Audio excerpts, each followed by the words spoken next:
आपको बताएं कि कॉर्पोरेट टैक्स ऑफिस की टैक्स चोरों के खिलाफ कामयाब कार्रवाई। घी की सनत में बड़ी सेल्स टैक्स चोरी पकड़ी गई है। इस एक्शन को टैक्स चोरी के खिलाफ संग मील करार दिया जा रहा है।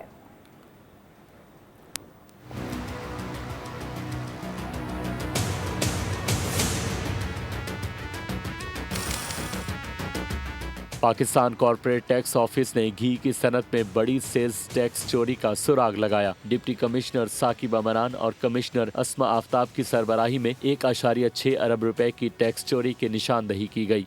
16 मार्च 2026 को टैक्स चोरी के इस मुकदमे में FIR दर्ज की गई और कस्टम कोर्ट से गिरफ्तारी के वारंट हासिल किए गए। 17 मार्च 2026 को एक बड़ी कार्रवाई के दौरान मुलजिम को गिरफ्तार किया गया।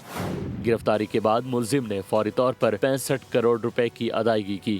FBI ने मामले में मजीद गिरफ्तारियों का इम्कान जाहिर कर दिया। FBI की जानिब से टैक्स चोरों और उनके मुआविनीन को सजा दिलवाने के लिए खुसूसी अदालत के जरिए कानूनी अमल जारी है।